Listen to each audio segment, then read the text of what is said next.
बिहारमध्ये एका बिल्डिंगमध्ये दुर्घटना घडली, 13 ते 15 लोक गेली.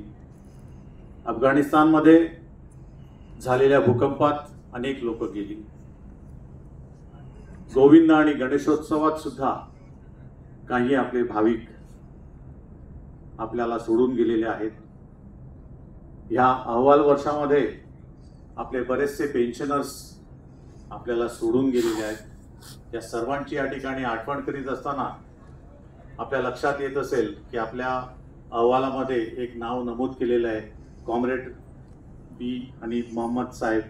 त्यांचं मे 2025ला निधन झालं.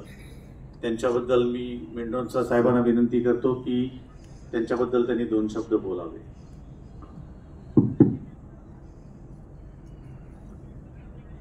Good afternoon.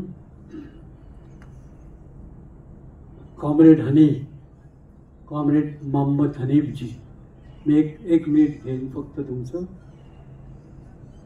कॉम्रेड हनीफ शेवटी आपली 27/9/2024ची ॲग्रीमेंट करून त्यांचं निधन झालं.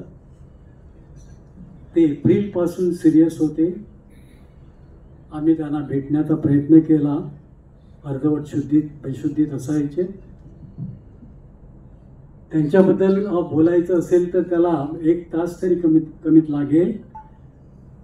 पण शेवटी as far as port is concern और पोर्ट सेक्टर इज कन्सर्न, NCCचे कन्व्हेनर म्हणून त्याने सगळ्या BWNCमध्ये त्यांनी काम केलं.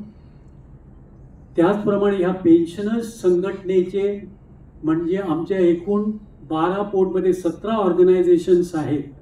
त्या 17 ऑर्गनायझेशनचेही ते प्रेसिडेंट होते. गेली 2010 पासून 15 वर्ष त्यांनी प्रेसिडेंटशिप केली. बऱ्याचशा नॉट ओन्ली पोर्ट्स, बाहेरच्या खात्यामध्ये सुद्धा त्याने बरीचशी कामं केलेली होती. बामल लॉरी रोड वर्कर्सची एक मोठी फेडरेशन आहे कोचीनला, त्याचे ते प्रेसिडेंट होते.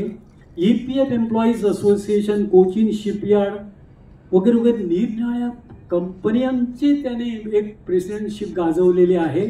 आणि ते हात आमच्यामध्ये नाही आहे. IMF, HMS, इंटक, NCचे कन्व्हेनर, BWNC ते म्हणाल तर त्यांचं एक लीडिंग पार्ट. त्यांच्याकडून आम्ही जे काय आज शिकलो तेच तुमच्यासमोर आम्ही मांडतो आहोत.